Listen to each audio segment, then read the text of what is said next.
Paul Lavers was there with his autograph book to bring us Prisoner, the Inside Story.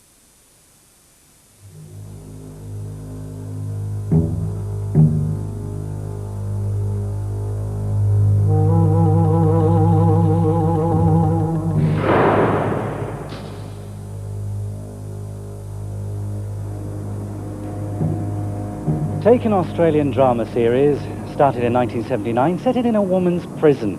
Put it on late at night, the times may vary from week to week, and it's the first thing to come off if there's any sign of snooker or boxing. Doomed to failure. Best programme going.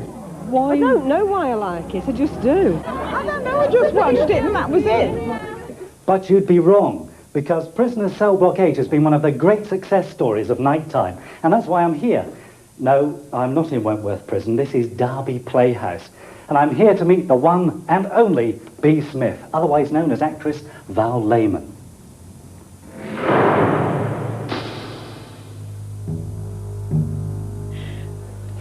Oh, shut up or I'll break your neck. Like you to be so careless, Vera. Yeah, the governor's not going to be pleased. Me? I haven't spilled a drop. Oh, we're going to have a little party, Vera. And you are going to be the guest of honor. I wish somebody would make me the guest of honor. It's tough when you can't even trust your own staff, isn't it? Now, I wonder what that's for. Val, now I'm not quite sure how to put this, but don't take offence. But Bea Smith, the character you played in Prisoner Cell Block 8, she wasn't actually the most gentle lady in the world. Did it have any drawbacks playing such a strong character, either professionally or personally? Well, only professionally on one occasion, when I was making a telephone call in a subterranean section of a very large interstate railway station in Melbourne. And as I went down there were a group of youths, ranged about 5 of them, aging between 18 to 20. And it was very late Saturday afternoon, they were coming home from the football and they were drunk. And as they saw me, they decided to try and pick a fight with me and saying things like, oh, you're very tough on television, you know, what do you like off, you're smart, so-and-so. I ignored them and I went to make my telephone call. And there was an answering service on, isn't there always? So I was very brief, but by the time I'd finished, they had got in the telephone boxes either side of me and were banging on the glass and getting more and more vocal and rougher. And it was frightening momentarily, but I got over that pretty quickly and then I got angry. So I threw the door open of my telephone booth and walked up to the loudest and most vocal and said, honey, sometimes I can be a whole lot tougher. And they just melted away and I kept walking. So in that particular instance, you see, the persona of the character that I played worked for me because they were not quite sure what I was capable of. You know what Poms think about Australians sometimes, you know, a bunch of criminals sent over there. Yes, but they were your criminals to start with. But is there something within the Australian persona, in inverted commas, that sort of appeals to the criminal? They think, oh, they side with the criminals. I think what it is that everybody would like to punch authority in the nose, and that's exactly what my character does all the time. And everyone would like to do that. They'd all like to punch the taxation department in the nose, wouldn't we all? and because Bea does that, they sort of relate to that. That's the sort of thing that they'd like to sort of get into and do. So I think that sort of is a great, big part of the attraction of the show. It's 6 years since you've had the adulation of the fans. What's it like to suddenly have this resurgence of almost Beatlemania about your appearances over here? Oh, yes, that's a little frightening, actually, with the car being sort of pushed around. I have a strange feeling about that. I feel our lives are sort of not terribly long. We're not on this planet all that long. And while we're here, it'd be nice to experience most of the nice things in life. And so I got to experience a bit of fame. Thank you very much. I'm glad I got to experience it. The telephone rings, and it's a big film producer offering you a heap of money to recreate your role as Bea Smith. What would you say to him? Well, I've just turned down the play in exactly the same situation. So I don't think I'd do a film either. I would have done a feature of it some years ago, but I don't think I would now. I'd much rather play it someone else. And if you could control that telephone from this wonderful film director, what would you love for him to offer you? Oh, I'd like an original show written for me, thank you very much. A vehicle that I'm not yet aware of. I don't really wish to repeat anybody else's performance either, except in classic plays, perhaps. But not on film, no. I'd like him to offer me the opportunity of perusing any scripts that came in and choosing the role I liked. That's what I'd like. It'll never happen, but it's a nice dream. Have you got a favourite character? Oh, Babe. She's evil. You're weird. She's evil? It's just interesting, isn't it? Exciting. The series has attracted fans by the score, and without any commercial backing, an appreciation society has grown rapidly. It was started from home by Roz and Tracy. The more it went on, you know, we wanted like a few photos to pass around the pub and stuff like that. And we thought, fun club, someone's got to do it, it's awesome. So you started it? We just did, yeah. What's the response been like? Phenomenal, overwhelming. The crowds and the screaming and the shouting and the mobbing, it's the mobbing that really gets a bit out of hand sometimes. Actually, last night we had chanting, "We want B, we want B," which actually changed halfway through to "We want Val." Who's the best favourite character? No, this still isn't Wentworth Prison. I know it looks like it, but I'm here in Hanley, Stoke-on-Trent, to witness a new prisoner phenomenon.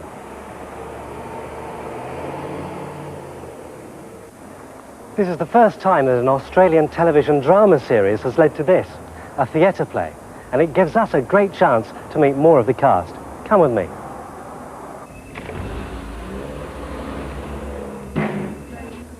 Ah, the magic of the footlights. The theatre set manages to capture the various parts of Wentworth Prison. Here we are, in Solitary. There's also the governor's office, the cells, and here in the laundry, the prisoners and staff vie for attention at the press photo call. Here. How did he slip in there? Doesn't he know that nobody escapes from the attentions of the steam room crew?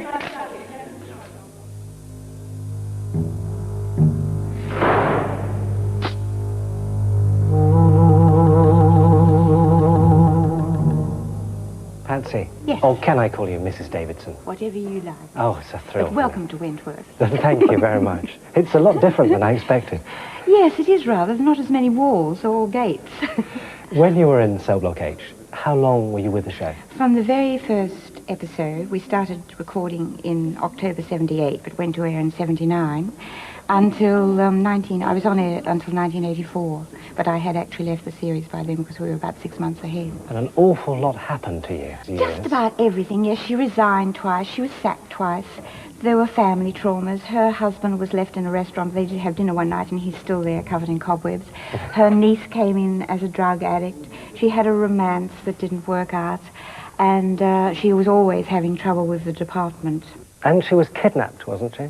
Oh, yes, she was kidnapped, and they threatened if the ransom were not paid, they would cut off her fingers. They only got as far as cutting off her hair. But I was in sort of dungarees and running along the beach and escaped a couple of times. They caught me back again. But I ran too fast for the people who were playing the kidnappers, and we had to do it again because they couldn't catch me. What's it been like for you to come over to the UK and find the fans absolutely adoring you? It's been absolutely incredible. And the first night we were absolutely stunned because the roar that went up from the fans who obviously were recognising us and the sets and everything that happened. The front of house ran in to see what had happened. I think they thought the set had fallen down or something. Did you ever have any damn good laughs during the series? When Vera and Erica were having arguments, we would quite often break up in the middle of it. That was the superintendent of the hospital where Doreen works. Why did you deliberately ignore my instructions and make it known that she was an ex-prisoner? She was rude and abusive. I only put her back in her place. And what do you mean by place? I won't allow anyone to speak to me like that, especially Miss not... Bennett, she is no longer under your jurisdiction and can say exactly what she thinks. There was a time when Erica was shot, and it was the end of the year, you know, what's going to happen, a cliffhanger. And it was done in slow motion, and I had to stay where I had fallen because they were shooting the following year's episode. And the blood was trickling down the arm. It was raspberry sauce and chocolate mixture, which looked very realistic. But I was lying there for about half an hour or so, and during that time they'd put a cushion under my head, but all the ants in the district had found out that this wonderful sweet sauce was there, and they were trickling along and had attacked my arm. Come on, who's your favourite then? Come on. No. What's wrong with being Lizzie? I like Mrs. Davison. I like Mrs. Davison, I do. Do you? Yes, and I like B. Watch it. It's great.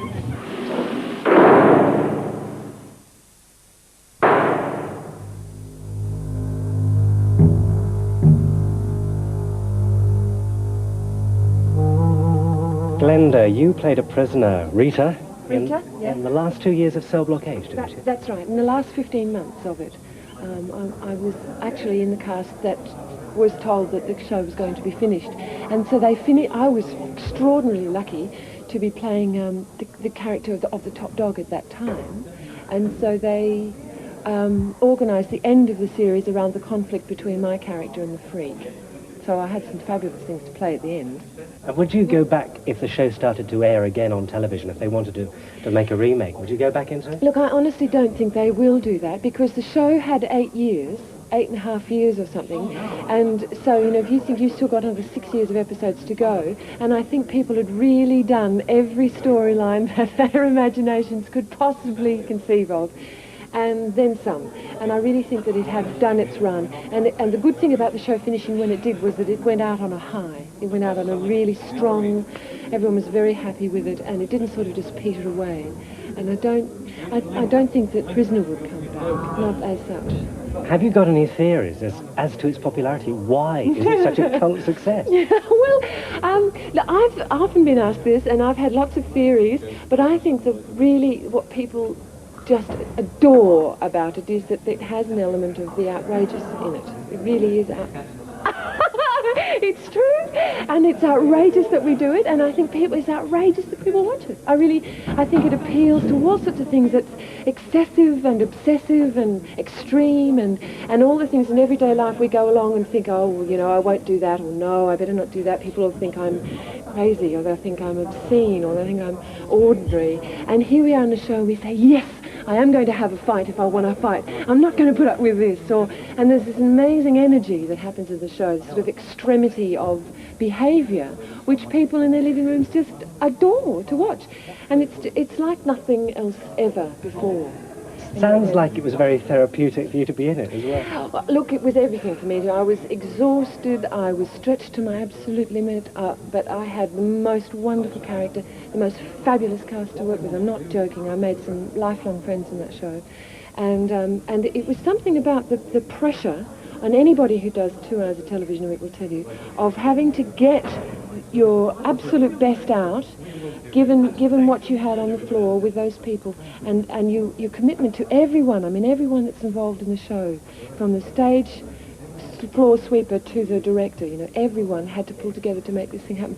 So there was a wonderful sort of camaraderie on the floor, which made it happen and gave a kind of commitment to the work. And you won an award. I did, yes, I did. Oh, you did, yes. Left field, that question. Yes, no, I did. I won in 1986 a Best Actress Award, a Penguin Award, which is an award offered by the industry. So it's not like a sort of, we've got the Logies in Australia, I don't know what you call them, but this was really meant a lot to me because it meant my peers had said, well done, good on you, Glenda, that was good work. So that meant a lot. Oh, good on you, Glenda. Thanks for talking to us. Okay, thank you. It's very good, I like that. Is there a part for me in the show? Any time you want, darling. Thank you, Glenda. Thank you very much. The next person on our cast list is really a case of fallen angel. Joanna Munro, who plays Frankie Doyle in Prisoner Cell Block H, the stage version, was actually one of the angels, weren't you? Yes, I was. It was a long time ago now, but it's a sort of case from bedpans to behind bars, really, now. So what's it been like for you as a sort of outsider, stepping into a role that's been created by someone else and having to do it on stage? Terrifying. Absolutely terrifying. I mean, it's been wonderful, because it's great fun. I mean, we have a ball. But there is that thing of, you think, do I follow what Carol Burns has been doing, or do I try and do my own? And she was so wonderful as Frankie that I would hate to try and copy what she actually, because she did make Frankie so much her own, that I've actually had to try and make her mine. Oh, Frankie, you've got to do something. What's she picking on you for? They're going to kill me. You killed Bill Jackson. Oh, I should have known the way you were carrying on. Everyone knew you had the hots for him. What did he do, knock you back? What's it to you? What's it to me? I'm stuck in here while Bee's taken over because of you. Bee beat you fair and square, and you know it. Yeah, well, now she's going to fix you fair and square. But I hope she doesn't kill you, because I'd like to wring your bloody neck. You little bitch, just wait till I get out of here. Have you found it a very physical show, because there are women being Oh, very physical? I get thrown around like there was no tomorrow. I mean, I'm this poor misguided creature who comes in all quiet and submissive. Gentle. Gentle, Yes. loving. She's good to her family and everything, and she gets beaten mercilessly. I think I'm quiet in here. Have you noticed? Don't be quiet, Sonny. Yes, but no, I'm a thug. It has to be said, I am a thug. And you fitted into that role quite easily. Oh, no, I'm saying Frankie's a thug. I'm not saying I'm a thug. I'm saying Frankie's a thug. So I've had to do a lot of research into thugdom. And I'm getting there. Lots of arnica on the bruises at night, but, Did you do any research in terms of the character and going out and...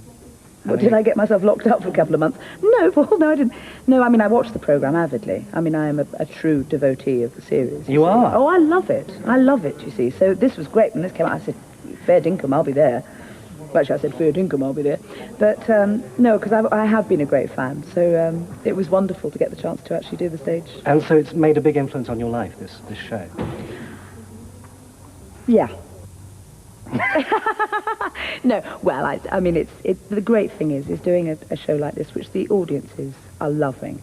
Because what you get the true prisoner fans who come to see it. They love it. And we've got a wonderful company. And we're having a great time. And what more can you ask at the end of the day? The fact you actually have a great time with the people you work with, and the people out there are having a wonderful time as well. Isn't that a point, though? Aren't some of the people coming to this show people who would never have stepped into a theatre before? Yes, and isn't that wonderful? The fact that you are actually getting televiewers going back to the theatre, which is great. And they come to see Prisoner, and that is what they get, which is great. We don't, they come to see Bea and Lizzie and Meg and Erica and Doreen, and they see the characters there in front of them live, which is great. Lovely to speak to you. I believe it's time for you to be banged up now, so... Paul, you say the nicest thing. And you've got to slop out, I think. Would you like to go for that again?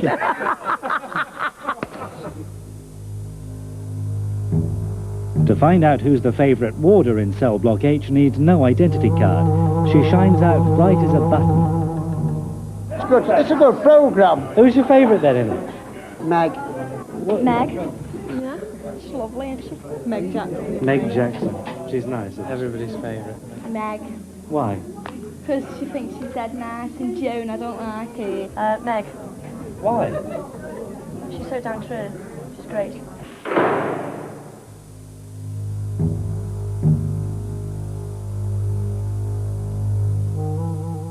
Elspeth Ballantyne played Meg Jackson / Morris in Prisoner Cell Block H. You must be one of the nicest people in cell. In Cell Block, I am, but I don't think I am in real life, actually. But did you ever, as my children.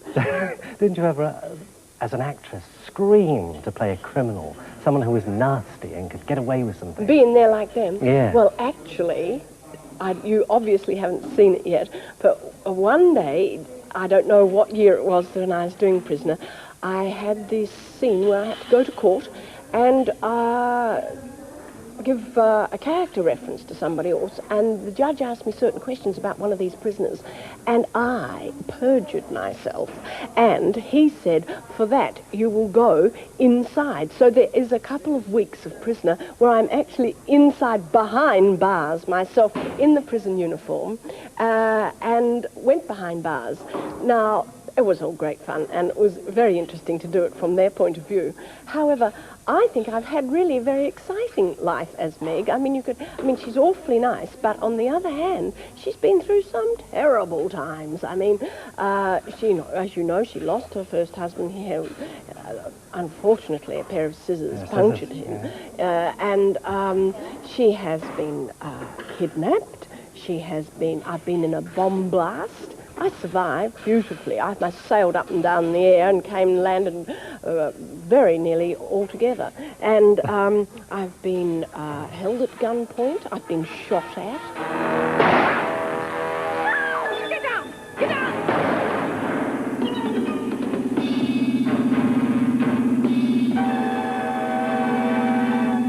Where do you find the basis of your fans are? Are they people from the establishment or from the other side of the track? We actually get them from both sides of the tracks. Quite a few people in the services do write to me, and I've had the odd letter, I think, way back when we first started, from people who were in prison service. I've also had several letters from people who are on the inside. But generally the mail seems to come from just people who are in their living rooms and just sit and watch it and seem to love it, you know. And obviously, like the people that write to me, like my particular character. You stayed with the show for its entire run, didn't you? Yes, I did. How long was that? 8 years in entirety, some 900 hours of television. Well, it was a marvellous period of my life, really. I had a young family, and it meant that I was working long hours, but only in the day and not at night, and I wasn't moving around the country. I didn't have to tour. I didn't have to go into other theatre companies, and it really came at the best time of my life with a young family, and it worked superbly, so that I sort of gave the children, had that stability of having their mum at home, you know. What differences have you found from taking a television show and putting it on the stage? The character is exactly the same, but the marvellous thing about it has been is that we've had the luxury of working on an entirely new script. It's exactly written by Reg Watson, who wrote and devised the first Prisoner in its entirety, but he has written a stage play, and I was just as nervous as everybody else on the first day. I mean, because it is a completely different medium, and techniques are different, and so that was good. That was really put me on my mettle, and I loved doing it. And we've also had the luxury of a working period of 2.5 weeks rehearsal, whereas we do 2 hours of television a week, and it's almost like rehearse, record, and everything's done at a furious pace over 5 days. And this time we've had that wonderful luxury to be able to sit back and discuss the characters, discuss the whys and the wherefores and the meaning of the whole piece. So that has been tremendous luxury, and I loved it.